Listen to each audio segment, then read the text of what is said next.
I'm gonna run, and nothing's gonna stop me now. No hurdle's gonna bring me down, 'cause I'm going for the crown.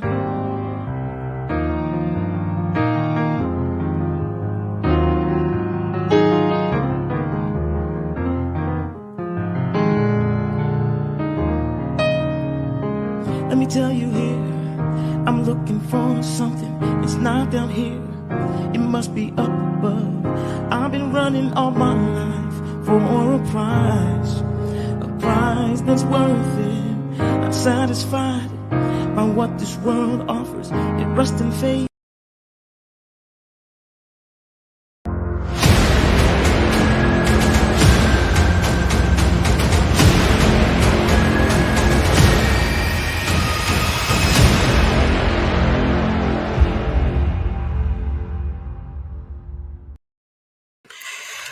Hey everybody, hope everybody's well and having an absolutely amazing Sunday. Good evening, welcome to Let's Talk Live, a session for creatives. My name is Yolanda Morant. Some people call me Yo, some people call me Wild Praise, but I'm here tonight talking with some friends about a really amazing topic tonight. So I'll explain some of the things you saw previous to. There was a musician that you may or may not know, but you've probably heard his music. His name was Paris, and I understand he was a part of the band called Soundcheck that played for Tide Tribute. So he passed away this week. And we just want to send our prayers and our love to his family. He was a father, he was a husband, and we want to send our prayers and love to him and all the many musicians and singers across the nation that he was connected with, friends with, and that he touched their lives. That's part one. The other part is you saw a logo. You saw this thing come across the screen with gears and stuff like that. So I want to introduce something new. I want to introduce a new company or a product every week. And so that was the JB Factory, ran and operated by a very good friend of mine named James Brown. So if you've heard songs like Let It Rain, if you've heard Daryl Coley, you've heard the sound. James Brown, who is the owner and operator of the JB Factory. So I want you to keep your eyes open for that. He has some very, very serious, amazing things coming down the pipe very soon, and it's going to be like really huge, super, super, ultra amazing. All right. So we're going to start this conversation. I'm going to bring in some friends. I'm kind of going to bring them in one by one just to give you just a little second to share and like. That's right at the bottom. I just want you to click share or click like. And then we're going to get this party started. All right. So we're going to go ladies first. We're going to bring in my really great friend, and I'll explain as she comes in. Okay. So we're going to add her to this stream. All right. Hi, Takitha. Hello, everyone. Thank you so much, Yolanda. How are you, sister? I'm well. So this is my friend Takitha of like 20 some odd 100 years. We've been friends for a really, really long time. So you can't see it all probably in a good way, but you see this? It's a brand new thing we're working on. It's called Rise and Grind. And I created the design, and she did all of the art. She did the stone edge. She'll tell me if that's the right word to use for that. It can be tonight. It's fine. It can be denied. So she did that for me. We've been friends a long time. She's an entrepreneur. She's a little bit of everything. A wife, vandalist. You know, she just has her hand a little bit of everything. She's how can I say the right way? She loves education. And so she's on her like 25th degree. And she's doing well and doing big things. So thank you so much, Takitha, for joining us tonight. Thank you for having me. You're welcome. Okay. So we're going to add the next person. We're going to add my really great friend, Lamar Harvey, who is a photographer, graphic designer, and so much more. And so I'm really excited to have Lamar on with us tonight. I've been trying to get Lamar here for a very, very long time. So he's usually in the back, helping me with technology, turn your phone off, mic don't work, all that kind of stuff. He's a really, really great friend. Super excited to have him here in this conversation. Thank you for having me. So welcome. They're so nice tonight. So we're going to add our next person.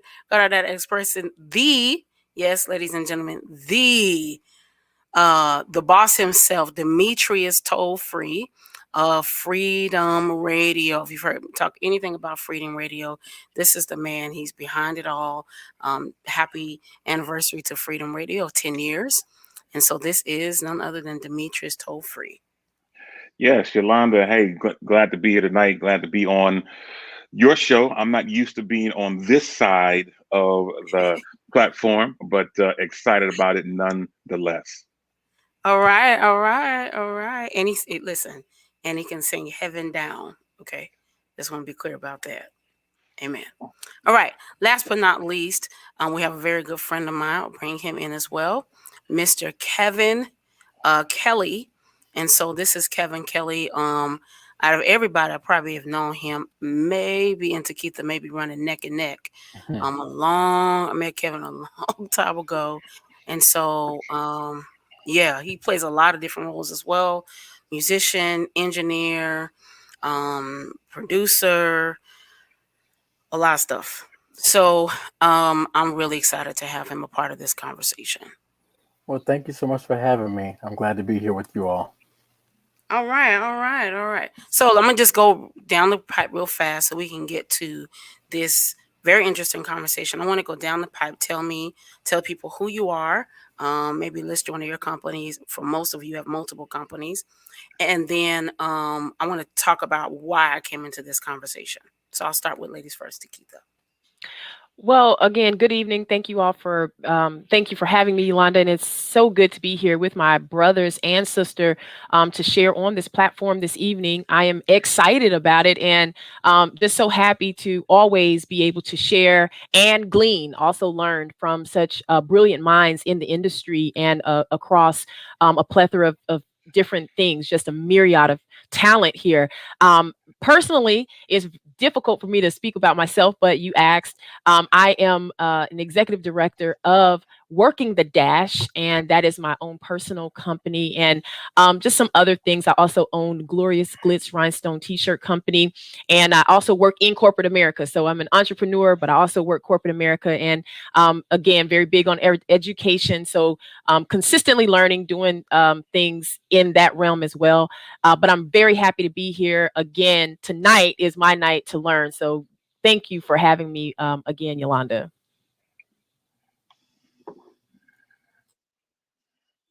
In order, Lamar. Okay. Hi, everyone. My name is Lamar Harvey, and I am the lead visual content creator for London Design, which is my company and my own personal brand, Lamar T. Harvey. We specialize in everything from photography, graphic design, videography, audio, and anything multimedia related. So I'm glad that Yolanda invited me, and I'm glad to be a part of this discussion. Kevin? I thought Demetrius was first. I'm sorry. Oh, Demetrius. It doesn't matter. It's all good. I am Demetrius Toll Free. I'm from Oakland, California. I wear a lot of hats as well. Obviously, Freedom Radio is my one of my brands that I deal with. I, like Lamar, am a photographer. I'm learning. I'm not at his level, of course, but I'm a new photographer. I'm trying to make some things happen. As well as I'm a preacher, minister of music. I sing a little bit. And aside from that, I work in corporate America too. I work for Apple, a little small tech company based in Silicon Valley. I've been there for almost 6 years, and I'm grateful to be a part of it. And thank you to all of those who are saying happy anniversary of Freedom. Yes, we are 10 years old and excited about it. All right. Well, I'm Kevin Kelly. Good to be here with y'all. First of all, I'm a fan of you all. I've been familiar with your names, not just your work. So glad to be here with y'all. Demetrius, longtime friend and brother. So I'm from St. Louis originally, currently residing in Nashville, Tennessee. I'm, as Yolanda mentioned, a guy that wears a lot of hats like you all do too, from producing to mixing, drummer, music arranger, I guess, broadcasting, podcasting, different things that we're using now in this pandemic. So yeah, I just kind of do a lot of things and try to help out where I can with people. I have K2 Music, which is my company. I'm a part of the Bellamy Group. Of course, you all know my wife, Benita Bellamy Kelly, so I'm able to support her and the Bellamy Group and some things they're doing. Currently serving at Mount Zion Church here in Nashville. Bishop Joseph Walker is my pastor, and who I serve alongside with some other people on the tech team. So yeah, that's what I do, and we're busy doing it. Recently, Yolanda mentioned the JB Factory. I have been now been a part of the JB Factory about a month, a little bit more. And I am the production coordinator, lead producer, and lead engineer for the company as well. Awesome. Well, I'm super excited to be having this conversation. So I'm going to try to be like, these are all kind of my bosses in some kind of way, but I'm going to try to be like Demetrius tonight. So we have several people tuning in. Hello, Elder McGee. How do you do the timers? I'm going to answer questions as I go. I actually grabbed it from YouTube. I downloaded it and then I upload it. That's how you do the timer. Hi, Rob. I was about to ask that too. So good evening, Rob. Giving to my really good friend, Sonia Battle. Hello, Dawn Divine, Cedric, Shannon. A really good friend. We all are aware of Cedric in some type of capacity. Knowing him and Kevin, I met them at the same time, about 20, almost 25 plus years ago. So I'm really excited to be having this conversation. Good evening to the queen herself, Benita Bellamy Kelly. So if you're not aware of who she is, listen, if you've she does a lot, but the best way to say it is if you need your music serviced, if you need marketing, if you need PR, she is the queen. I'm telling you, she's the queen to go to. And I'm not just saying that because her husband is here.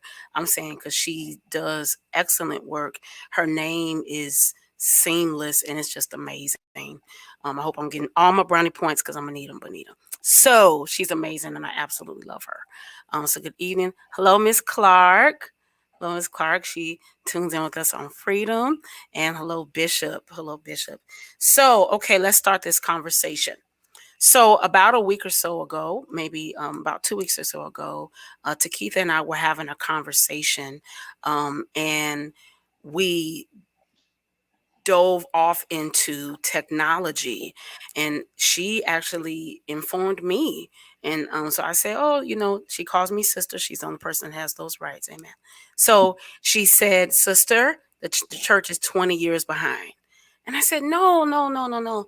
We can't be 20 years behind. We've caught up, so we're going to talk a little faith. We're going to talk a little technology. So we got this big God. And she said, no, but we're still behind. We actually haven't caught up in a lot of ways when it comes to technology.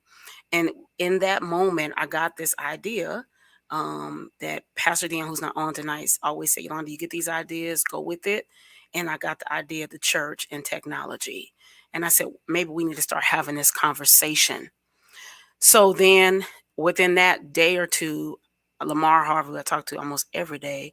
Lamar, I was telling Lamar, me and Takitha had this conversation. I'm in the, Walmart, my favorite store. So I'm going to be all myself. Amen. So I'm telling Lamar, this. He said, well, some people are even further behind. Some people may be 30, even 40 years behind, pending where they were. And we're going to deal from where the pandemic point, right? Pending where they were when the pandemic started. So they may not have even had a website. They may not have even, social media is not even on their radar. And it just really caused me to really be a little concerned because I am a kingdom girl and I do work for a lot of people in the faith-based community.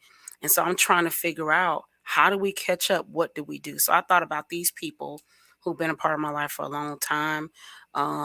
They all work in different capacities in the faith-based community in large ways, but they also are part of technology. They've, Takitha May, like I said, may not feel it, but she empowered her parents to move forward. Demetrius works for, a big company that we all love. So all these people work in different capacities that cause these two entities to intertwine probably on a daily basis. So I wanted to know from them, where are we? How, maybe how did we get here? things of that magnitude. And so I had questions. Let's talk about maybe how did we even get here? Like, can faith and technology exist at the same time? Demetrius. Absolutely. I think faith and technology can coexist, especially when it's done correctly. I think technology is an avenue that the church needs to open up and be more broader in, because with this particular pandemic that we're in, church as we knew it a year ago, church as we knew it 5 years ago, we're no longer going back down that avenue. We have turned a corner and we're going in a completely different direction. And either in this time, either you're going to get on board and broaden your horizon with technology, or you could be left completely in the dust, never to recoup from what has happened. I absolutely agree. I absolutely agree with what he just said, specifically because actually church is impacted by culture. And that's what we have to, first and foremost, we have to understand that. Sometimes we try to separate the two because we feel like one is secular and one is spiritual. However, the two boxes merge. And when you merge them properly, you understand that culture affects church. And culture is actually built by people. And what do you have in church? People. So when you clearly understand that culture has a direct effect on how church is done, then you come to the knowledge of the fact that if you do not embrace the culture, then it's going to be very difficult to do church effectively. I'm not going to tell you that you cannot do church. I will tell you, though, in some ways, it will be ineffective as we minister. I will venture to say that prior to the pandemic, there were many who stated that technology was of the devil. Now, 12 months later, technology is of God because that is the only way, that is the absolute only method that you have to connect to the community of faith believers. So when you ask the question, can faith and technology coexist? Faith and technology absolutely must coexist for them to both flourish effectively within that space. I love that. I love that. Lamar? Yes, like Demetrius and TK said, it has to be a part of the church body as a whole, because if you think, like she said, 20 years behind, I think the World Wide Web has been around maybe around 30 plus years, and you still have churches in the Bible Beltway that don't even have a simple website. So that's the mark. And that's what puts them 30 years behind if they don't even have a website. Some of them don't even have social media. And so when the pandemic hit, those churches that we tried to get websites were now scrambling, trying to develop a website, to develop social media. But we were already busy working with those companies who had those churches and other entities who had already agreed upon letting us develop them a website and social media presence. So now it's to a point where we were too busy to even assist them when we were giving them the first opportunity. And so I think definitely it is needed, and more so needed now more than ever, to move forward. Oh, wow. That's really, really good. Oh, that's really good. I want to read this quickly. Is Sonia Better says, technology is intimidating to some of our leaders in the church. And based on a conversation me and Kevin, that goes around line me and Kevin were speaking about earlier. But Kevin, can technology and the faith exist together? They absolutely can. I think everything's been said well by everybody. It definitely can and should, in my opinion, exist together, coexisting. Yolanda and I had some previous conversation. I was catching up on kind of what we were doing tonight. And I think there's just some other things we need to talk about in this conversation that go alongside for instance, that comment, why some people are intimidated by technology in the church, leadership, lay people, everything that we're looking at. So yeah, it definitely can and should on many levels. As we all experienced, and I'm sure I could take a guess of the five of us here, we all five were swamped about this time last year when the pandemic really hit. And we tried to serve and help people as much as we could on many levels. Some that have had technology, some who never even, had even a smartphone. So, I mean, I've dealt with many of those people. And it's been a great joy to serve people and show them how technology can coexist so it's not as intimidating. But I think it's also how we feed people with information that helps them. I'll just jump in while I'm here. I was telling Yolanda earlier when we talked, sometimes when we use the term and tell people, well, you're 20 years behind, you're 40 years behind, I don't think we realize sometimes we are actually coming off more insulting than helpful. So therefore, people who are seasoned saints, as we want to call them, older people, primarily, even people that are just not as technology exposed, it doesn't give them the great taste in their mouth to become exposed.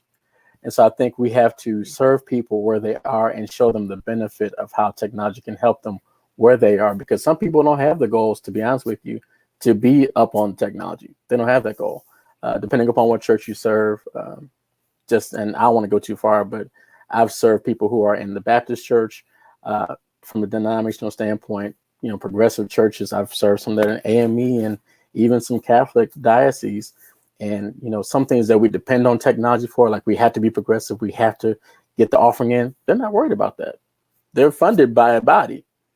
Whereas some people that are in a smaller church, that's a storefront type of vibe, they've had better outreach than they've ever had because they have more people they've been accessing via technology. So I think it just kind of depends on what side of the circle or the spectrum, rather, that you're on and what your goals are. I think that's important.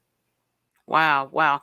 I want to read these two things for my next question, which is what is the church versus what is technology in short form. So Rick Warner, from his book, The Purpose Driven Church, says that the purposes of church are worship, fellowship, discipleship, ministry, and mission, and that they are derived, from the Great Commandment, Matthew 22:37, and the Great Commission. Okay, so that's the church. There is a website called Tata Consolidated, who says the purpose of technology is to enable effective sharing of data to address some society's biggest challenges and help individuals and organizations to be more innovative, effective, and produced. Okay, so with that information, I just want to give maybe a short answer on what is the church and what is technology. Like maybe, and everybody's experiences are really wide, but what do those two elements mean to you? Always ladies first. The church, in short, is the body of Christ, the body of believers, those who make up the faith by which we believe. Very simple in that. The church, I will go ahead and submit that the church is not a building. It is who we are. We are the walking epistles that make up the church. And I think we do have to come out of the bounds of denomination and culturalistic ideologies of what the church is, and understand that the church is not really a what more than it is a who. We are the church. And so once we understand who we are, then moving out with these approaches to technology, which is nothing more than the abstract digital space that everyone is always learning inside of. We will never be completely up on technology, and I probably am the least technical of the group here. I am more than likely the least musical of the group here. However, technology is something that is ever changing and that we are always ever learning. So although we may sit in a seat, to Kevin's point, we may be able to sit in a seat to challenge that we are 20 years behind. Perhaps it's only because we've taken some kind of initiative to catch up. Because if I did not take the initiative to catch up, I would certainly not be where I am right now. So most of the time, when we talk about those two entities and we're trying to bring them together, what we have to do is we do have to remove the level of intimidation, because the only reason intimidation ever exists is because there is an ignorance to something we don't know. So there's always going to be a challenge in anything that we do. I know one thing that I've been trying to do, and I will just go ahead and say it here. I'm trying my best to become a personality on Freedom Radio. However, it's intimidating because it's a space that I do not know. So it doesn't matter where you are in life or what you're trying to embrace. It's going to be intimidating if you're challenged with the knowledge of what you're trying to do. Therefore, you cannot criticize what you are intimidated by. You have to embrace it and learn it so that it can release you from that level of intimidation. So that was the short, long answer to church and technology. I muted myself. Wow, wow, wow. I just want to make sure, trying to take notes from Demetrius. We have a comment from Miss Kimber who says, as a CPA, I find that many churches are also struggling with financial technology, collecting tithes and offerings, financial statements, etc. So what you can save, we're coming to. Sonia Battle says, that's good. We have to introduce technology to those who are not technology exposed or savvy in their language in a way that they can learn, understand, and embrace. So continue on, Mr. Harvey. Well, I'll give a quick backstory. I worked with Circuit City for many years as the lead over the fire dog technicians, and so sometimes we would have to go into our client's home and install computers. And so there was a lady, she was a bit older, and she bought a new computer because she wanted to be able to communicate with family. And so set it up, hooked everything up. Her internet had already been installed. And so we booted it up, and I wanted to give her a quick run through. And when she put her hand on the mouse to do certain things, she started shaking. And so there was a level of fear to even engage with the technology. And in talking, she was saying that she just didn't want to mess anything up. Where with our youth, they'll mess with something, mess it up, and then try to fix it. So it's a mindset of, I don't want to mess it up, to where you have those who say, I'll mess it up and I'll fix it. So I think technology has been a very good tool to be able to communicate. And if you use it simply as a communication tool, like you say, churches being able to collect tithe from members who may not be in attendance that Sunday, some form of technology will have to be involved, whether it's paying online, paying through an app, or something of that nature. So I think technology is good because it allows us to do things and connect with things and people where physically sometimes people can't. They may have a favorite church that's in California, but they have a job in New York and they can't physically be there. But technology allows them to be there and be a part of the church, even tithe. So technology definitely, to me, is critical in connection, whether it be with people and places or people and things. That's why I feel like technology definitely is important, not only to us, but also to the church. Demetrius. Yes. I love what both TK and Lamar has shared already. Allow me to piggyback on a little bit of what TK shared. I think I'm older than most on here tonight.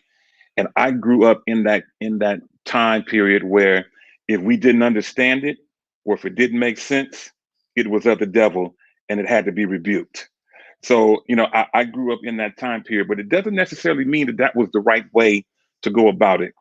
As I look at church and technology, kind of tying in with what TK was saying, I look at technology as our avenue into the highways and hedges.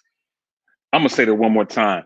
I look at technology for the church as our avenue into the highways and hedges.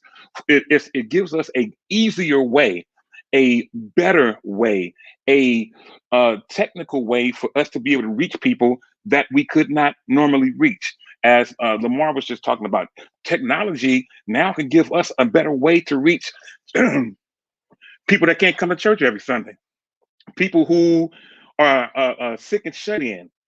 It gives us that arm, that extended arm, to be able to reach them without them having to feel uncomfortable that they can't come to church.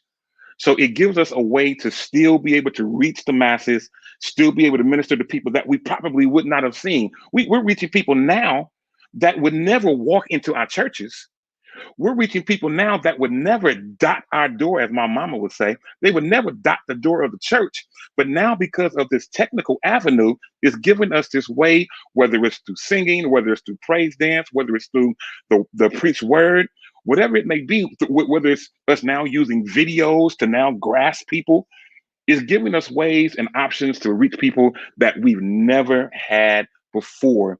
And when it's done right, you not only will you see increase in your membership, but you'll just see increase. Well, somebody was talking about the tithes and offering. I'll let that be right there. Kevin?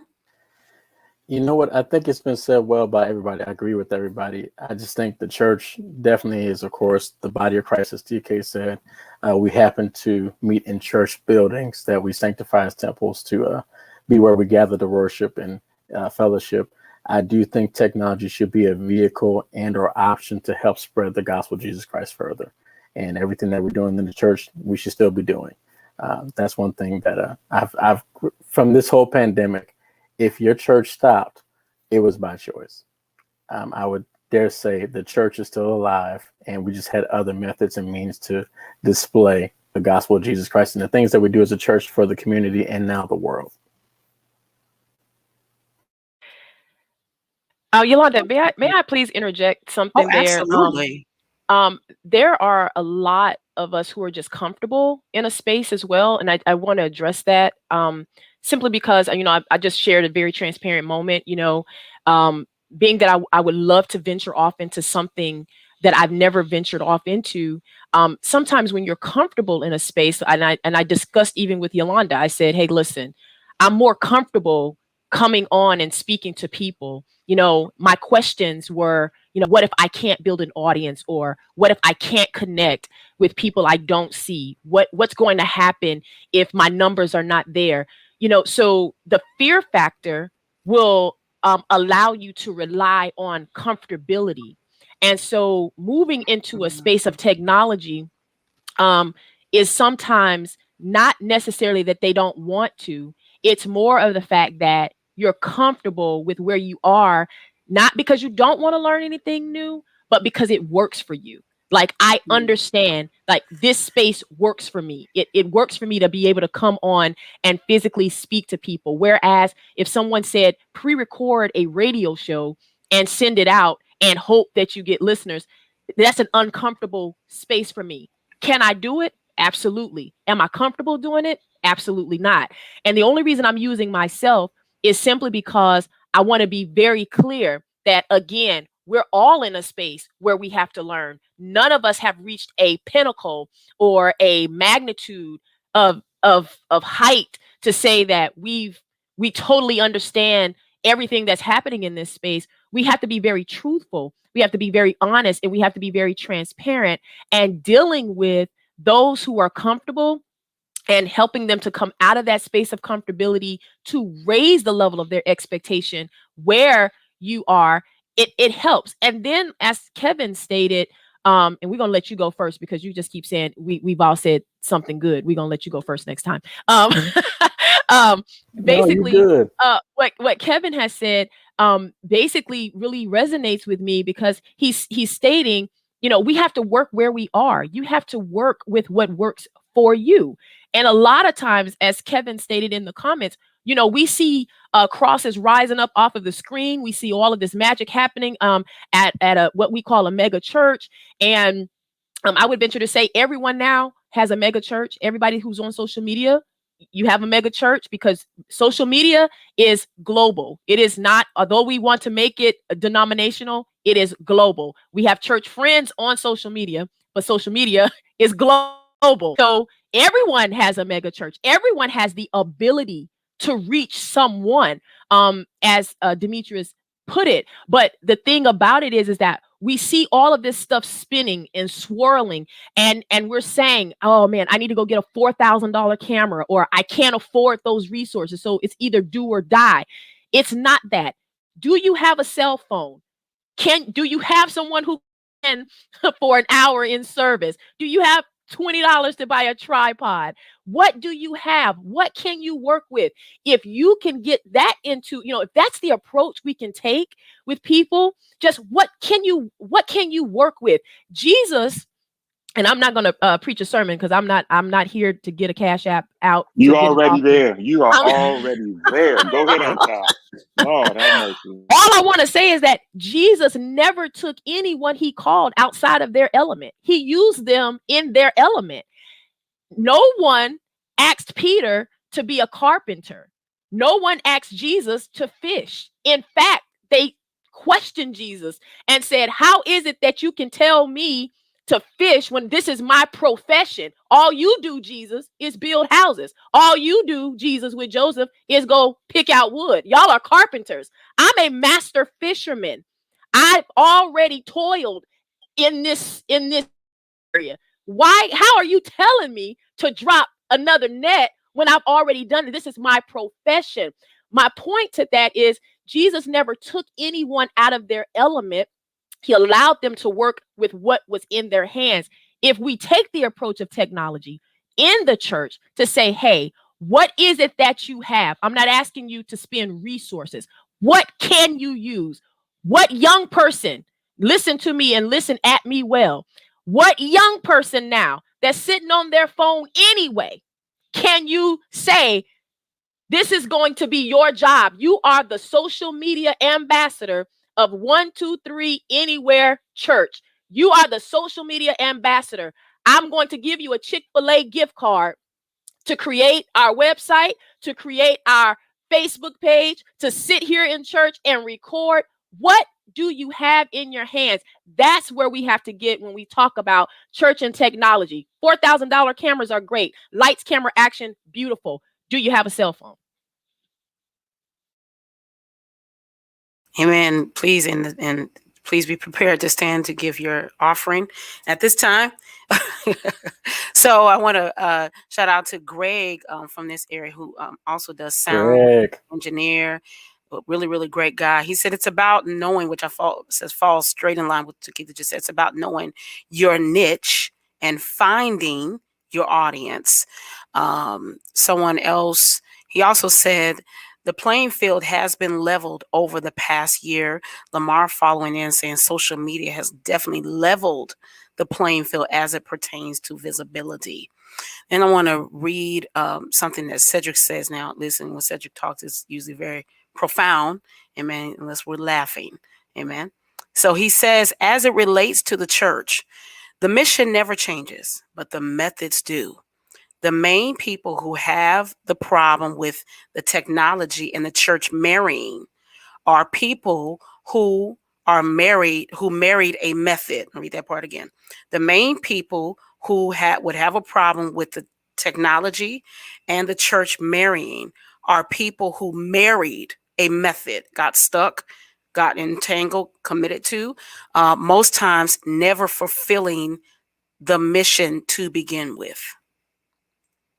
Well, can I follow up behind that? Absolutely. And what you realize is that when you don't embrace technology, you neglect a whole portion of quote unquote your membership, meaning you have those potential people who could join your church based on being able to access you over the net, or they may, like I say, have moved away and don't have access to you other than the internet. But the method has been people in the building, people in seats, and that was the focus. Let's focus on the people who are here. But as technology has grown, it's like you're leaving out a whole realm of people who could also be a part of your ministry, but you choose not to embrace technology. So it's almost like you choose not to embrace them. Oh, facts. So let me jump in here. I'll say this. I agree. Cedric's one of my good friends, and I agree with what he said. I serve. Okay, so I'm here in Mount Zion. I also serve a church in Omaha, Nebraska, by the name of Salem Baptist Church, and even other churches I'm serving on a weekly basis. So I see, and I know we all probably have the same testament. I serve people that are my son's age of 7, my daughter's age of 14, and then the age of my parents prior to death of 80s. And we serve them all at the same time. It's not either or, it's both and. And so I think we have to be kind of careful, and I may be the advocate, I won't say devil's advocate, but maybe a different position on this. We have to really be careful that while we don't want to forsake, as Lamar just said, a certain demographic that is technologically savvy, and that's their mainstay. We can't forsake those who are of the seasoned nature that may not be, and even some younger people are not either, because the truth is, I said this to Yolanda, I quoted Bishop Walker earlier, and I've known this about people who are in a financial place. It's said that rich people are like silent. Wealth is quiet. Broke folks are broke screams. So the interesting thing is, the demographic that screams are typically the technologically savvy people, who are the same people who are streaming music, who are maybe downloading music, but may not buy a physical copy. The interesting thing about the industry right now, if you want to sell or get your streaming numbers happening, you're talking about 1,500 streams to equal one sale of a song. So the thing is, the reality is, I would rather make some physical copies, maybe 500 to 1,000, and get my money back, my investment back, and then let the streams be the additional part. Once again, you're serving both, and it's not either or. And so I think the reality is we have to be careful. And I know people like us, we have a good name that some people make it bad, because some people have capitalized on the fact of knowing the technology and upcharging the technology way beyond. So it makes people like us that are honest about it get looked at sideways before we start even suggesting anything. They're like, "You gonna make me buy this $4,000 camera?" Well, no, but do you have a phone? And I've served folks that have flip phones up to iPhones, up to whatever, Android or whatever the case might be. So I think we have to kind of bring this into a context that we want to reach everybody. We don't want to forsake, for the sake of technology, a whole demographic that may be, to be honest, in the church, the most paying demographic you have. So we have to kind of look at this thing, because the ones that are going to fund the technology may not benefit from the technology. So we have to look at the culture of who we're serving. I was sharing with Yolanda earlier, my father, he's now deceased as of December. He was one, mind you, did well by finances, did well leading a church, getting them out of debt in St. Louis. They own a whole, that's a block of a street minus a car wash in the AutoZone. But he himself never had a debit card. He himself never had an ATM card. He wrote checks. He had a credit card. So the thing is, all of us who have all these cards, all these phones and everything else, we're screaming technology. But the thing is, how do we marry even the generations of culture? Like you said, a young person, you're on the phone anyway. Let's make you be part of this, team of social media. Whereas I even work with the church saying, why don't we get the young people together with some of the seasoned saints and show them how to use Facebook, show them how to use Twitter. What's the difference in the tweet, whatever. And so some people who have them phones, I don't want to discourage them from not using their phones when it came from a flip phone to anything halfway smart. So we had to kind of look at this whole thing and make sure that we're inclusive as much as possible. That's my position with it. Oh, this is good. Bishop Wortham said something. He said, we must think bigger or get left behind. So usually I think when we say that term, we thinking we must, jump ahead. Come on, let's catch up. But I think with what Kevin just said, maybe it brings about the thought that we must think bigger and not expect people to be where we are. We must embrace those where they are. So, when me and Kevin had talked a little bit earlier, I said, "Oh wow, I feel corrected." He said, "No, I'm not trying to correct you," but I thought, I'm really big on being balanced in music, right? I feel like you can't leave out Sister Sally in the back, so you got to sing a hymn every now and then, right? I know I'm the jumping girl too, right? So we got smoke and clouds and all that going on, but Sister Sally's left out. But I'm being honest. Not over here in holiness. We don't have smoke and cloud. We got smoking clouds in the I'm just kidding. I'm just kidding. So we do that, but what I recognize, and Lamar probably testify, I may be really soft in my approach, but I'm very hard in my thinking sometimes. And I didn't realize I wasn't really being balanced on that side of the spectrum in the technology part. Because I'm like, no, why you got, my mama has a flip phone, okay?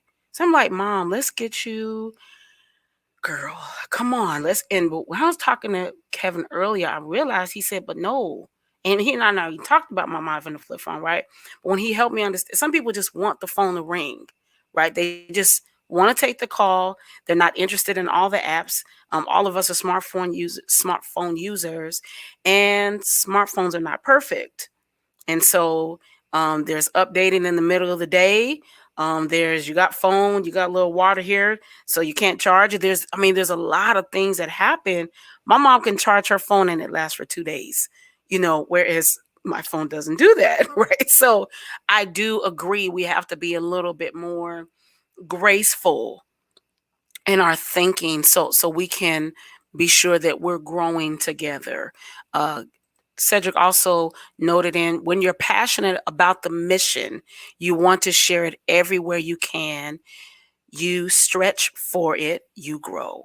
So I think we have to do a little bit more stretching, in our thinking. So another question I had, which I know we don't talk a lot about, which is science.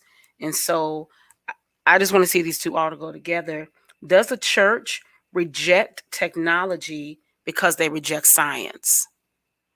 Or does none of that even go together? I'm being open, honest in this thought, because science is like, no, but as a kid, I remember being absolutely fascinated by science completely. And as I got older, just seemed to get away from it because it's not something we talk about. Because when we think about science, we think about evolution. We know that we didn't come here like that. But I think there's obviously a lot of areas where the church, like Takitha said, we reject a lot of times what we don't know, what we don't understand. Do any of those worlds come together at all? I'll jump out first this time.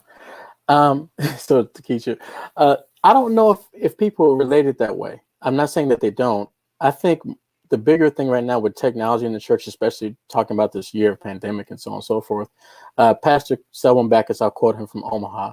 He said, give people information so they stop using their imagination. And I think that deals with educating and making ignorant become knowledgeable. The reality is, I'll go back to my father. Even to death, he had an AOL address. He never got Pastor America Online for his email address, but he used email well. But like I said, I think if you show people how it can be of benefit to them, like you said, and Cedric said it, stretch for it. I think the thing to stretch for it is you have to show somebody and be exposed first, and then let them grab onto what they can grab onto that makes sense for them, and show them. Like my dad was a word processor guy, then he got into email and Microsoft Word, so he's like, oh man, this is great. And then I don't have to keep mailing everything and stamping everything. I can email it. So I think when you show people, and I'm just using that as an example, when you show them how things can progress and how they can progress, and it not be too much, like, you mentioned before how the church a lot of times demonized social media and whatnot. I think it's because they weren't properly exposed to it. So that's the reality. I think as far as the church in science, like I said, I'm not sure if our current church is as much in that thought process. I think it might be more about information and ignorance, that we have to kind of break that thing and bring it together where they make it and it makes sense. I would love to jump in right here. Yolanda, can you do me a favor? Can you put that last comment that you just had? Are you able to put that back on the screen? Yes. This right here. Typically, the African American church and technology don't go together due to finances, not the science behind it. I love that comment from Greg. And and I think yes, it can be finances, but I think that the church, and many times we're scared to go outside of the church. I'm gonna say it again because I want to make sure that everybody hears me. I think as people, as the church, we are sometimes scared to go outside of the church to get what we need. I will never forget. I was at a conference in Cincinnati, Ohio.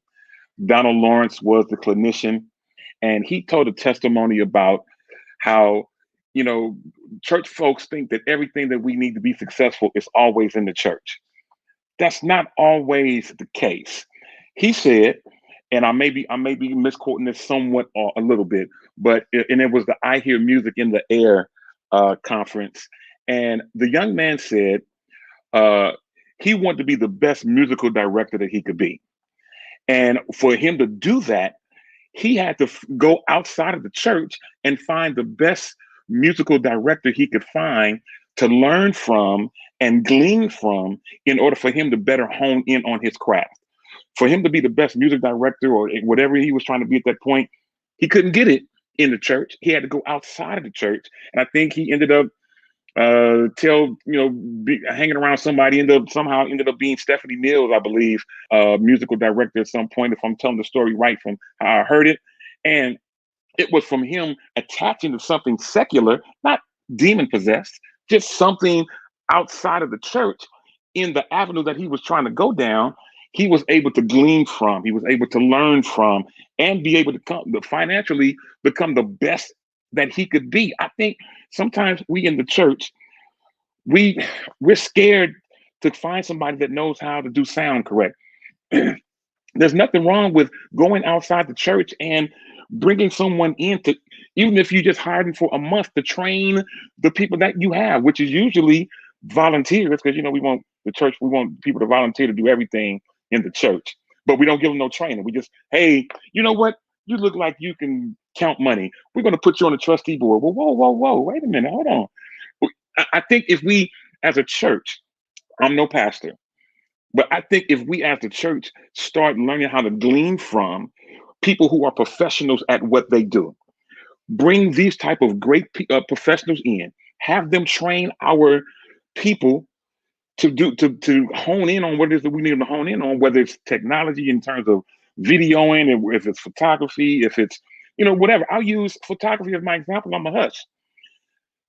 We have great photographers at my church, but, and I'm sure Lamar, you can attest to this, if I want to be the best photographer I can be, I can't always find that person in the church. I have to go outside of the four walls of the church, do some studying, do some researching, studying to show myself approved, you know what I'm saying, that I am a photographer, and I can bring all these type of things back. And then I can be better at what I was just by going outside of the church. Don't y'all kill me. Don't y'all, ostracize me for saying that. I'm not going to ostracize you for saying that. I'm going to agree with you, and I'm going to add to what you said that we are the absolute only entity that do not assess what value people can bring to an area, and then we become upset and frustrated when they fail to meet the expectation. So we absolutely do not garner the right persons for the right passion, not the right job, but for the right passion. We definitely put people that are willing to volunteer in positions, but we do not match them well with passion. Herein lies the conundrum, because we have a lot of people who are operating, but they're operating outside of their passion. Therefore, they will always fail our level of expectation.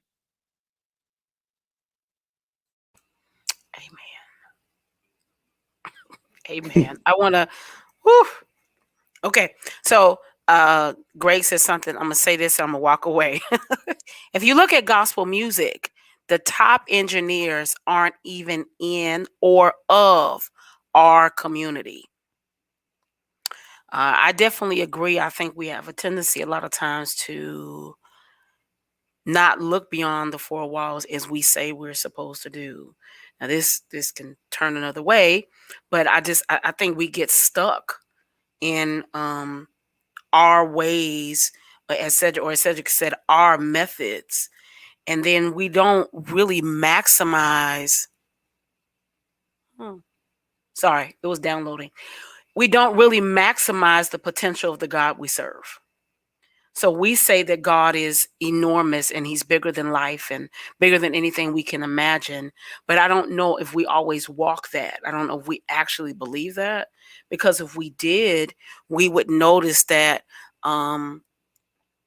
little Jake over here has something that you're not seeing. So, I'll use my story. My story was I was a little girl who wanted to be an artist. I wanted to draw, but I couldn't draw. And so later in life, here comes music, and I wanted to do hair. My mom said, "No, do that. You do." So we sing. And later down the road, I ended up at Bishop Quincy Smith's church. I ended up helping to build a church from the beginning stages. And one day I said, I want to do the program. The administrator said, "Yes, sure, you can."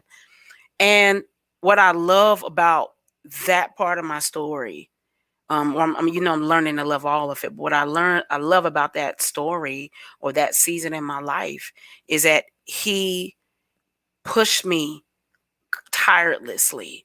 He said, "Okay, you have something. Let's work that something out." And he kept working it out. And Takitha tell you, she was there from day zero. I didn't have a printer. I didn't have a computer. I didn't even know what Photoshop even was. I had no inclination of that at all. And he pushed me and pushed me and pushed me and pushed me and pushed me and pushed me.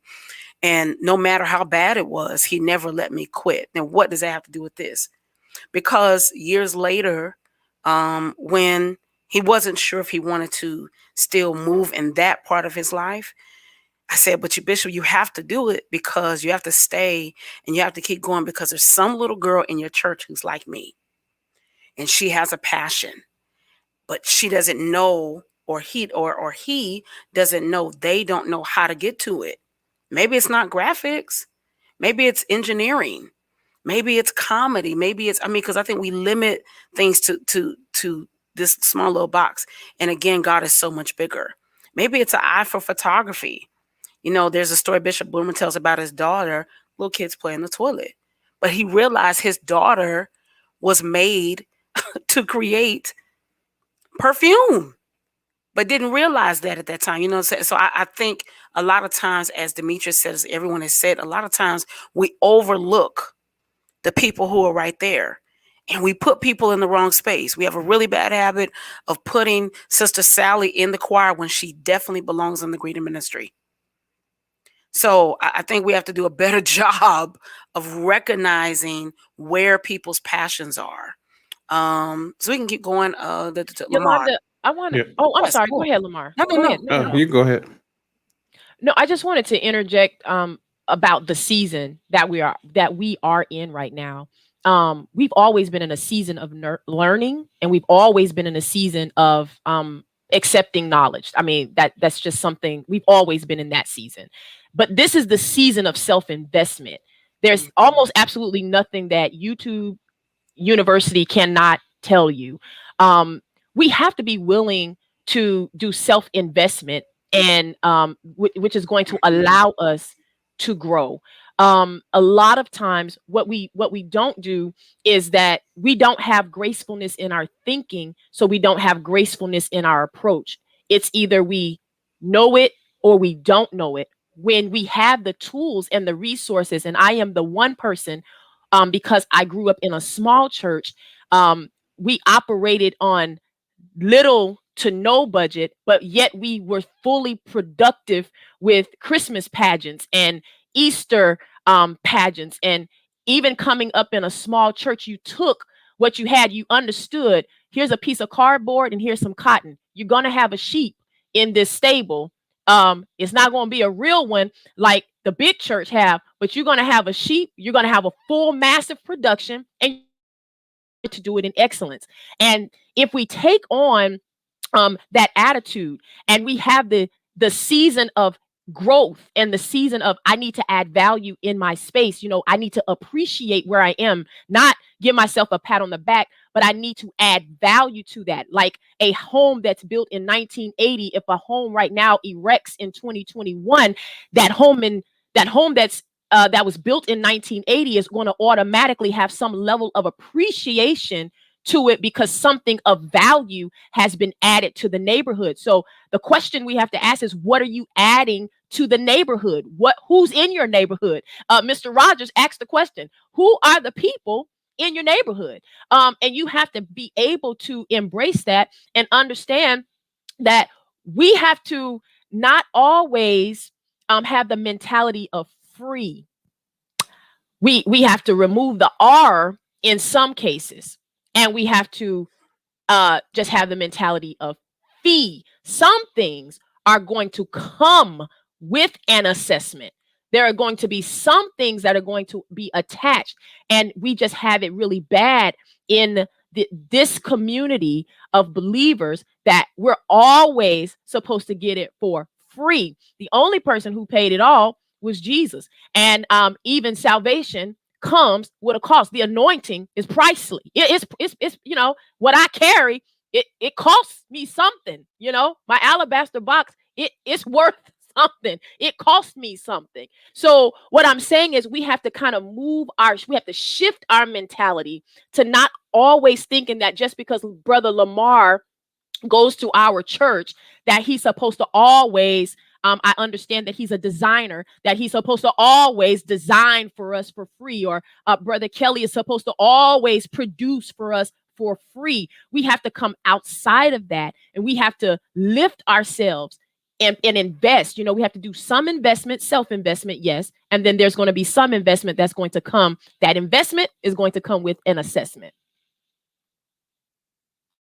Yes, ma'am. I think she said it well. We in the church, when we talk about some of these touchy subjects that I call them with this, we don't assess what we have well. From a Bible standpoint, we don't even know who those laborers, who labors amongst us, what the real skill sets, not just, and toll free I cracked up. Everything has to be anointed. You're right. But information and knowledge is king. When we talk about this pandemic, I mean, I didn't get phone calls because people just liked me. I appreciate the fact they did, but they were looking for answers and thought I was one who either had them or could connect them with that. And that's the value you talk about. And assessing, am I going to call this person or this person? Am I going to call this company or this company? And, you have to see results. A tree bears fruit. If you're bearing fruit, people will see it and you'll know it's real. You also know that this tree has given up its last and there's no more fruit there. So you have to go somewhere else. So I think that's just majorly what we're talking about, being instant, being fruitful, being available, and being fructuous. Really, that's what we're talking about. Wow, I want to read a comment from Kevin Davis, who says, I talk about this every day. I truly believe God used the pandemic to force the church to look beyond the walls and further into technology. It's crazy to think that if it weren't for the pandemic, facts, churches would still be aspiring to get on radio or the Word Network for money. And, to kind of piggyback on what we were talking about earlier, what happens when your hunger for knowledge or your level of knowledge goes beyond or surpasses your head, meaning the leadership or the head of the church? One of my favorite movies, Crouching Tiger, Hidden Dragon, the young lady had taken the Kung Fu manual and learned more than her head had learned. And so when it came time for them to battle, the younger lady beat her in battle because she had learned more, because her knowledge had surpassed her head. And so a lot of times, like you say, you deal with traditional things, which is, we've been doing this for years. My daddy did it. My granddaddy did it. My great granddaddy did it. And this is how we're going to do it. And so that knowledge never goes beyond what was passed down. And true indeed, there are some critical things that are being passed down and some things that we've lost from our older heads dying, or the older generation dying with that knowledge. But then there's also knowledge that needs to be achieved outside of those four walls or that parameter. And sometimes the fear sets in and they don't want us to gain that knowledge outside of there. So we demonize it. It's of the devil and things like that, when knowledge is key and we perish for lack of it. And so that's what ends up happening in a lot of situations. And like to say, there's fees associated with everything. That photographer had to go out and invest and get their camera on their own. That graphic designer had to go out and get that program or that computer on their own. That musician had to buy their studio equipment and their instruments on their own. And so it's like, to not understand that and respect the fact that they've made an investment, why can't you invest in them? And, me and Yolanda, we've had a lot of conversations about smaller churches and their New Year's Day programs. And I say, Yolanda, but you got to understand, a smaller church, what you see that may be lackluster to you may be 100% of what they had as far as knowledge. That's like the lady, I think she gave 2 cents and other people was giving that 10%, but she gave 100% of what she owned. And so sometimes we have to understand that people aren't where they should be because of these constraints on leadership and them being able to get knowledge, or putting funding into those elements, which is marketing or production. You see what I'm saying? So there are limitations sometimes that is being done just by the leadership. And I really love what he just said. And I just want to say this point to that we have to be very, very careful not to associate money with arrogance to what we have, and being so arrogant about the fact that, you need it, I have it, so you pay for it. There is a part of us that, when we are very passionate about the ministry, I am one of those persons, and I'll transparently state that sometimes my passion will have me in places that I should be getting paid in, but it will have me giving those services, saying to myself that, they need it and I have it. They shouldn't have to pay for it. And a lot of times, if we are not careful with what we carry, and we're not careful in our levels of connection, then it becomes an arrogance attached to what we are requesting and what we're requiring. Now, am I saying give your services away for free? Absolutely not. I will share with you this. You must follow and obey the voice of the Lord. If the Lord lays upon my heart to connect individuals and to give of myself and to give out of myself and to give information, even the small amount that I have, what I have come to understand is that not putting a price tag on some things has yielded to me more than if I went in with a 5-page contract and an over-the-top expectation of an honorarium to give away something that someone had to teach me. So, we have to be very careful not to blur the lines of what God has placed in our hands, that we can help the community, because obviously we're here for a reason. And, unlike you all, I'm just going to put myself here, you all are running very, high level businesses, production, things of that nature. Myself, I'm piddle peddling around. I can figure it out and try. And then with the little knowledge that I have, I tried then to help. But I want to just throw a question out here. All I want to know is from the community. Are you willing to make the effort, or will you continue making the excuse? If we're here and you have the knowledge and the information, you have to make a decision. People have to make the decision. We can talk all day and all night about the success or the failures of what technology yields or brings to the church, but you have to make a decision whether you're going to make the effort or whether you're going to continue to make the excuse. I made my parents take away the excuse. I told them, you will no longer have the excuse. I made them. I mean, I did a little tutorial for them, and I am by no means savvy. And yes, I have an Android. I want to put that out there for all you Apple users who feel like Androids can't do nothing. We can do something. Okay? I just want to let y'all know. Yolanda always asks me questions like, so I know you have an Android, so I just want to know, can I download you a picture? My Android works. I just want to know. I'm just letting y'all know my Android works. I may not be able to go into the studio, Brother Kelly, and produce an album with my Android, but Brother Lamar, Brother Toll Free, my Android works. I just want y'all to know that. Anyway, I just thought I'd throw that out there for those and just want to throw that out there.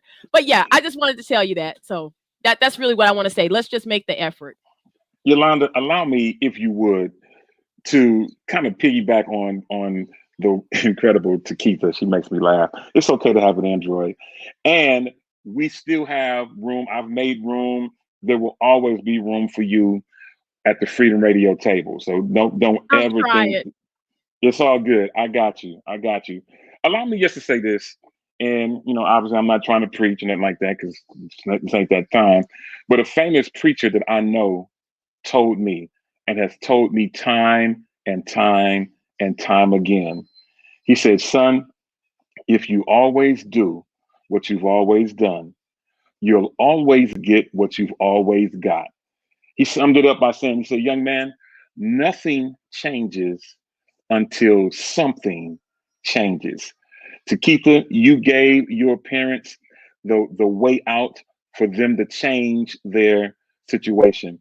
And, when you change something, you're opening up your avenue, you're opening up a way for you to go further. As a matter of fact, the same famous preacher told me this. After he told me that nothing changes until something changes, he further told me, he said, son, why don't you just go as far as you can see? And he says, when you go as far as you can see, then you'll see further. I said, wait a minute, what did you just say? He said, son, go as far as you can see. If as far as you can see is at the end of the block, go as far as you can see to the end of the block. And guess what? When you get to the end of the block, you're going to see further than you did when you were standing still at the beginning of the block. This whole night, this whole thing that this whole event that Yolanda has put together, for many may be eye-opening. For others, it may just be mundane and a little bit more of what we already knew. But if you stretch yourself, I don't know how many of y'all ever had a rubber band, but if you stretch yourself, a mind stretched never returns to its original state.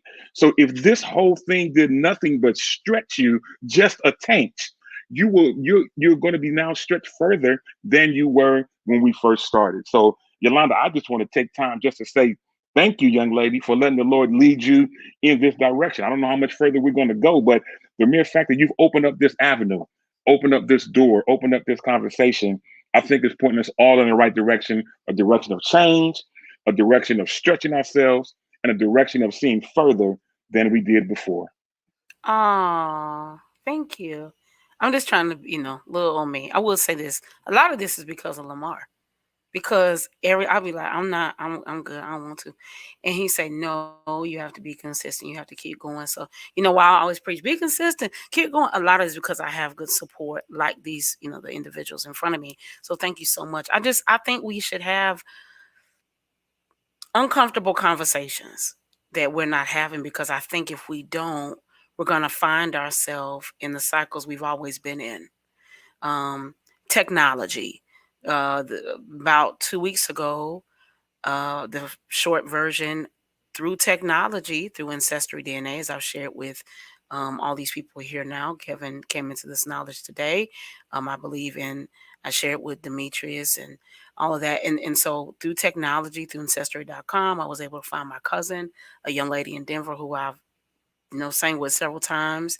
And because of technology, for the very first time in my whole life, 41 years old, I saw pictures of my grandparents.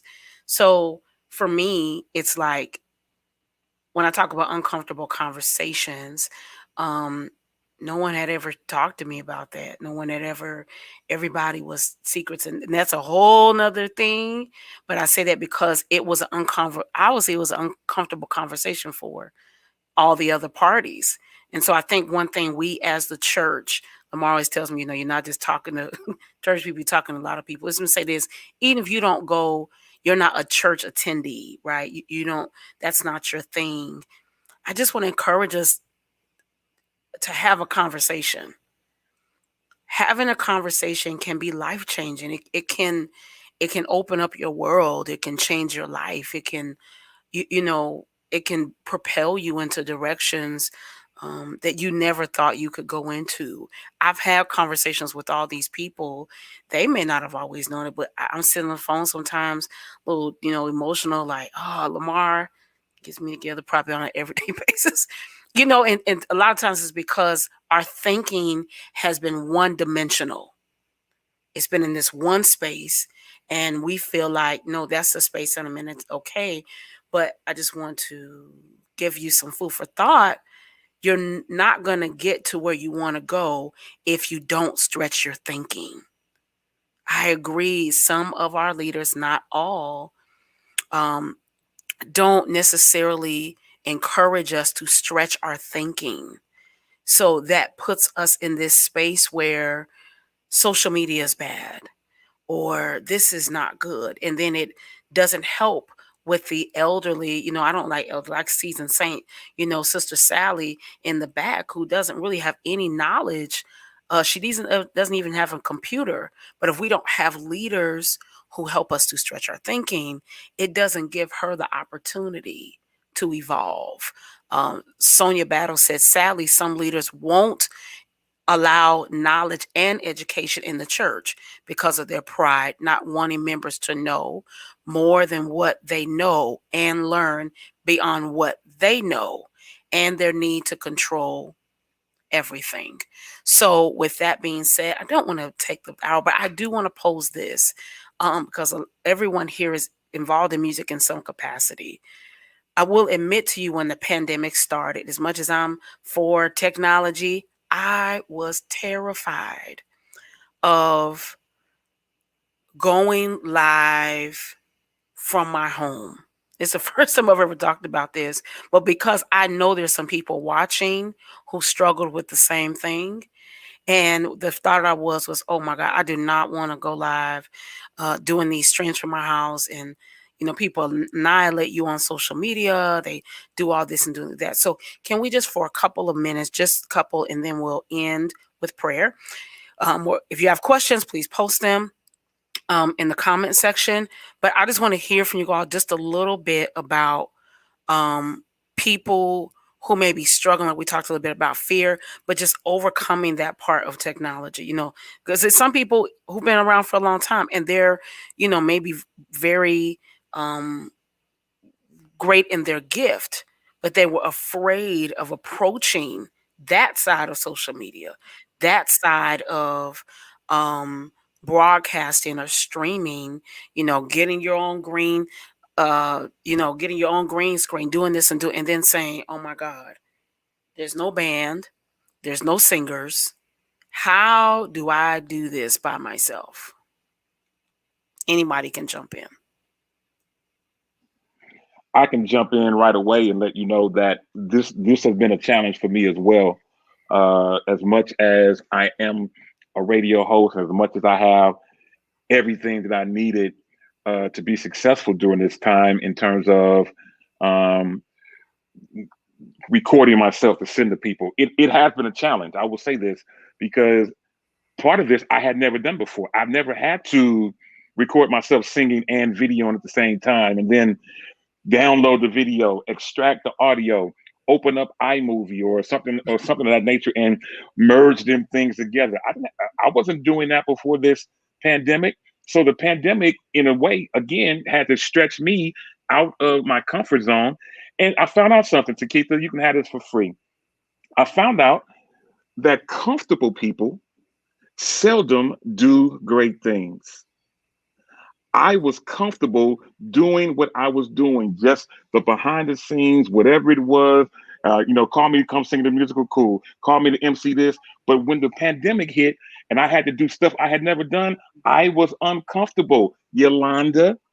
But uncomfortable people seldom do great things. In order for me to go to this next level, in order for me to stay relevant and still be used like I needed to be used, I had to get uncomfortable. And I found out that when I was uncomfortable, I was able to do more than I thought I had, I thought I could do. And I was trying to figure out, how can I make this happen? How can I do this? How can I do that? And then I thought about that lady that had all them bills to pay with them 2 sons that she was getting ready to have to try to sell. The preacher came in and said, well, what do you have in your house? Come to find out, everything I needed to get me through this pandemic and beyond, I already had it in my house. I just needed to get into an uncomfortable space, which forced me to have to learn something that I didn't necessarily want to learn. But in the end, me learning something that I didn't think I needed has now pushed me to another level. And now when people call me for stuff that I used to be uncomfortable for, come out. Thank you, Lord Jesus. I'm prepared for whatever it is they might call me for, all because I was uncomfortable. Wow, that's really good. Kevin. This may be a different angle at it. I think there's 3 liberating words that a lot of people culturally don't like to use, and that's I don't know. The liberation part of I don't know is once you've admitted that and you're honest, and it's a vulnerable place to be. But once you do that, you're able to now be open to learn. And going back to what you said earlier about some of our leaders in church, and I think about the culture of our church. It goes along with people, like TK said earlier, people that were used to owning stuff. And I don't want to go too far on this, but some of our ancestors, older generations, they had pride in owning something, and it's theirs. And you can't tell me what to do with it. It's mine. I've got it. Whereas a lot of times you have to release things out of your hands to get more than you have by holding it. And so I think that's part of it. And so that key 3 words, I don't know. Sometimes we've been so prided because people, once you say you don't know something, they talk about you versus empower you. When you say I don't know, it allows people to come in and be helpful for you too. And so whether you have the fee anointing, as TK mentioned, you may have to pay for it. But the first thing is being honest enough. And a lot of times we don't want to be honest with ourselves, let alone other people. But if you can be honest enough with that alone, you can have, and it can come to you, can get better. As Demetrius just said, you can get uncomfortable because vulnerable is uncomfortable for most people. I saw a comment earlier, and I don't want to be controversial. I think it was from James, Drummer Boy Harris, saying, if you don't learn technology, you will be left behind. Well, I have to keep that in context. To a person who has a flip phone and wants to make a phone call, they're not worried about that comment. It's not even insulting to them. So we have to look at what we're dealing with in context. But if you're trying to be progressive, if you're trying to be relevant, I agree with them 110%. You will be left behind. So I think we just have to kind of look at this thing in the context. So those that are in the place of serving people, we serve them properly with the right spirit and also the right information, and things can go well. And if the other side is, I know some people like, hey, I don't want to do all that. Cool. You called me. I didn't call you, but I just gave you the information that you asked me for. And we have to be okay with that, because we have to be all people that we may win some, be all things to all people that we may win some. We're not responsible for all, just some. But like it goes to what TK said earlier, they have to make a decision. And I think that decision is started with finding out what their goals are. Everybody's not going to be as technologically sound as I am. And then there's some that are a lot more technologically sound than I am. And I'm always in school. I'm always looking at everything. YouTube University, Call People University, because we also try to figure it out in some regards. Some things we have going on, but that's the case. I see my brother said it's just a simple school. A lot of times Christians don't go to a Christian school, elementary, middle, high school, college. I think that applied to earlier when the church looks for things and it has to be an anointed thing. But yeah, information, my brother's a great keyboard player. He went to high school, he went to college, he got a degree in it, he's doing it. He wrote the song Keep Living for Ricky Dillard that they did, but he's a skilled player. He can sit down and read the song. Some cats can't even play the song unless they hear it once. So, I mean, yeah, we have to look at skill and look for those things. And where we can get skill and empower people with that, hopefully it goes well. I love this. So this has been really good. I don't want to keep the hour because I know I made y'all miss the Oscars. You can go back and watch it. Okay. So, yeah, the Oscars on the night. Okay. So, as Demetrius, I'm going to steal this. I like to do final thoughts and comments. So first, I want to do seriously final thoughts and comments. And then I just want to end with prayer. So if you have a prayer request, if you're creative, drop your name. You can send me an inbox on, you can just send me an inbox here on Facebook. But I do want to go around and just say your final thoughts or comments. And I want you to tell the people, now almost all these people here have had the opportunity to work for once, except for Lamar. He does his own work. But they all actually have at least 2 businesses. So whichever business they choose to tell you about, or both. But I just like them to do final comments and then tell you about their business or businesses. Takita. Well, I will end with this particular thought, and I will just say, if you don't know the value or the use of a thing, abuse is inevitable. And so I think that somewhat wraps up the technological space in which we are sharing about tonight. And I just absolutely loved Kevin's point. Great call out on just understanding where we are in the space and embracing the fact that whether we're dealing with a flip phone or an Apple, we can all be great in the technological space, and I absolutely love that skill and empowerment will bring significance.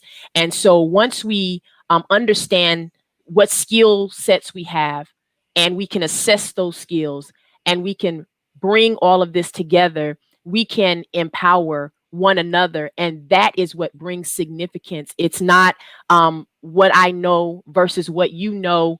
Of course, it's a very muddy situation when you start talking about people who don't want to know something versus what someone else knows. Excellence, let's just put this out there. Excellence will always expose mediocrity in any case. So we just have to understand that. So I'm very okay, with being, shoved in the face or rejected. No for me just means next opportunity. I'll give you that for free, Demetrius. You can have that one. So no for me is just next opportunity. And so I'm excited about the fact that we can all collaborate and we can all come together. And I just thank you, Yolanda, for allowing me to collaborate with such brilliant minds and such brilliant Apple users. I appreciate it. And if anybody has an extra one so I can get on Clubhouse, because everybody keeps calling me about that, and I can't. So it's not open to the public. Therefore, I can't use it. So if anybody wants to share that technology with me, that'll be fine. I mean, if you got an old one, I'll take it. The Apple One, I don't know how they come in numbers. Ours come in numbers. So I'm not sure how that happens. I'd have to go back and do a little bit of research. So if anybody wants to share, then, I'm open. I'm game. So I just want to, I just appreciate this. This is just me, and I'm excited about it. And yes, I'm going to take some of this feedback and put it for myself, because yes, I have actually been afraid of the Freedom Radio space because it's new. It's new for me. You have all of these questions and all of these, and unanswered questions and uncomfortabilities. But I have my rubber band here, and I understand that it's only useful when it's stretched. I mean, it's always good, but it's not going to be useful until it is stretched. Yes, so I'm gonna be working on the until. So you all just stretch with me and wait for me. And I appreciate this dialogue. Thank you very much.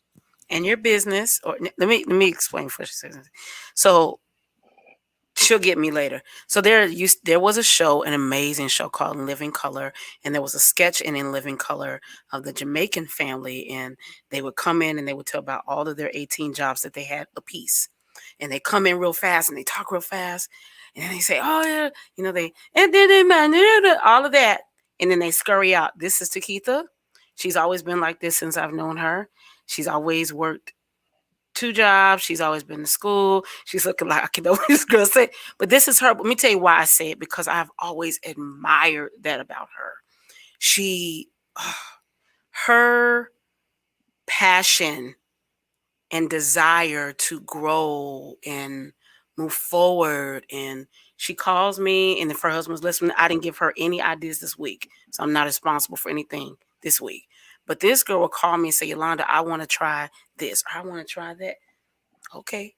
And she's just, her ability or desire to do something. She's going to school back for another degree. She's doing this. I am so, it just pushes me to do so much more. I hope I tell you that enough. It just, I admire your passion to do and to leave the earth empty. I think it's such an incredible thing that you have. So when I make the joke about the Jamaicans, because she's always been this way. She's just always been this girl. So she got to tell the people about at least one business. Well, I am an introvert that masquerades as an extrovert.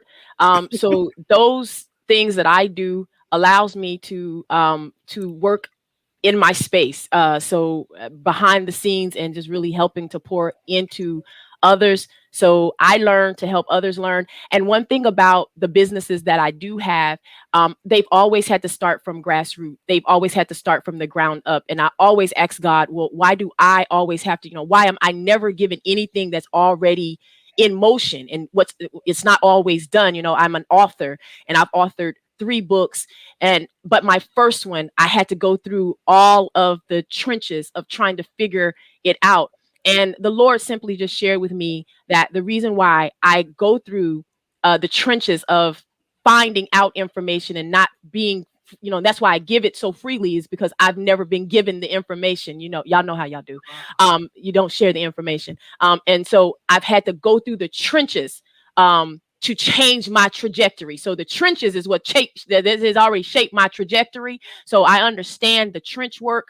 And so because of that, I'm very passionate about sharing with others, but I do own Glorious Glitz Rhinestone t-shirts. But the Lord simply just shared with me that the reason why I've had to start from ground zero is to help others. It's just that simple. I am an underwear, and me being an introvert this helps me to help other people and push them. So Glorious Glitz Rhinestone t-shirts is my primary company. Working the Dash is incorporated. That is my 501c3. And we just help you to maximize and reach potential. We call it Maximize in the Middle. And I just do a host of other things. I do have a podcast, things of that nature, but that's enough about all of that. If you need my help, and I can help anyone that does not require an apple, I'm definitely here for you. God bless you.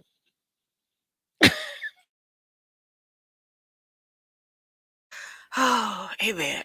Okay, so I want to keep going. I want to go fast because I get excited and start talking. Okay, so I'll go this way. Demetrius told me, I met him like 10 years, 20 years ago. And so he has this wonderful thing that he built that I hope he talks about and tells you about with his final thought. Well, first of all, again, thank you for allowing me to be on tonight's panel. I learned more than I probably shared, but thank you for allowing me to be a part tonight. Allow me to say this. I am a part of Freedom Radio. You see it dawned across my chest. We are now 10 years old. We are an internet radio station. So if you are a artist that needs, looking for more radio time, hit us up. We are everywhere at Freedom Radio, FREEDEM Radio. And you can find me personally everywhere at D Tollfree. That's DTOLEFREE. And we would love to be able to connect with you. Follow me. I promise you, I will follow you back. Allow me to say this as a closing comment, and I will get out of the way, I promise. We've been talking about so many things in regards to church and technology. And for many people, it can be scary. For many people, it can be nerve wracking. It can kind of push you back away from where you probably need to go. But allow me to say this: destiny, whether it's with your church and technology, whether it's with a dream that you have, whether it's with something you aspire to be, your destiny is never at the end of a path that has never been worn. Lord have mercy. Let me say that one more time. Destiny, your destiny is never at the end of a path that has never been worn, meaning that there is no way that you're going to actually obtain your destiny if you don't do something about it. Do something every day that gets you closer to your dreams. Yolanda, I appreciate you letting me be a part with these wonderful, intelligent creatives. Hopefully, I've shared something that might help somebody. I promise you, I've learned a whole ton of things tonight, and I'm just grateful to be in the number. You're welcome. Lamar.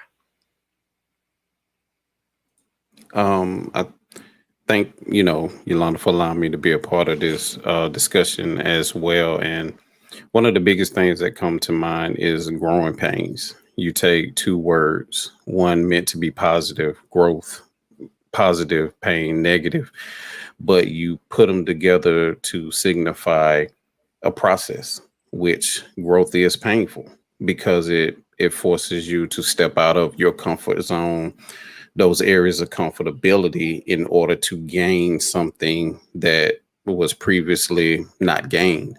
And so, I agree with what everyone said. At a certain point in time, you have to be able to invest in you and be able to move forward, get uncomfortable. It forces you to learn certain things that you hadn't learned in previous situations and elements. And we did an interview with Bishop T.D. Jakes one time, and he said it best: it's hard to hold on to your past and embrace the future at the same time. So at a certain point in time, you're going to have to let one of them go. And hopefully it's you let go of your past to go ahead and embrace your future. And me and Yolanda have had this discussion before about growth in business and being able to service those outside of your comfort zone. That's what I've had to do during this whole pandemic, and more so specifically within 2021, I've started servicing more clients that I hadn't been before, and it's caused growth. And that growth has been painful because it's a process of learning how to handle that growth as well. And so I think there has been enough knowledge, and there's probably a whole lot more that can be shared. But of course, we do the time constraints. But I hope that I've shared something, as well as the other creatives, that has pricked you in a way that you will want to get uncomfortable and grow in your niche. So I just want to thank Yolanda for having me, and it was definitely a pleasure to speak on this panel with these other very talented people. So thank you. You muted. I'll do it because I know he won't. So if you're ever in the Atlanta area, any photographer you've seen like in the last 2 years or so, all him. He's amazing. Just a kind soul. Just easy to work with, easy going. No, you know what I mean? You work with some people and it's just like, whoa, not that guy. He's just a really great guy. And I'm very, very extremely blessed to have him a part of my life. And Kevin. Well, first off, again, thank you, Yolanda, for having me be a part of this conversation with these geniuses. I think everybody has a level of genius on here that I've gleaned from tonight as well. Hopefully we said something that was helpful to the whole situation. I think if I could, I'll quote my bishop. I think this is a befitting phrase. When you talk about having people around you and doing things, well, try to have people around you that can check you, that can speak to you, you can bounce ideas off of. The quote from Bishop Walker I'll use at this point, I think is befitting, is a lot of times you can't see the whole picture when you're inside the frame. And so when you look at that, sometimes some people can see a viewpoint of a situation that you're even in that you wouldn't recognize because you're part inside the frame, you're part of the picture. And so develop those people around you that you can say, I don't know, and be vulnerable to, and they can kind of pour into you. And like I said, be able to check you, because trust me, as much as I'm active, I have those people. One, I am privileged to call my wife, Benita Bellamy Kelly. She can check me. And the way I met Benita wasn't the fact that I was this great guy and she was looking for a husband. I've known her for over 20 years and had a high respect for her work and some things she's done and been a part of prior to me even being in a relationship. But even now, once again, I have a constant check right here in my house together. And also one that I also can glean from, and iron sharpen iron, that kind of relationship with. So I think you need to make sure you find iron, not a butter knife, if you want to go further.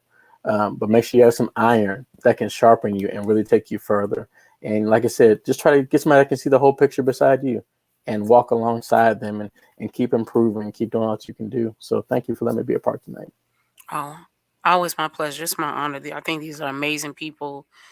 What I'm learning every day is that you have to have what Kevin said is just so true. You have to have people in your life that tell you the truth. Whether it's about technology, whether it's about your health, whether it's, you just have to have people around you that tell you the truth. You can't have people around you that always say, man, you sang that song really well and it wasn't well.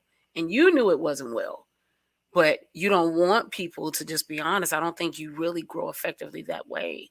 You need people that say, you could sharpen this a little bit better. Or, I've been privileged to be around some designers that say, Yolanda, that's not really your best.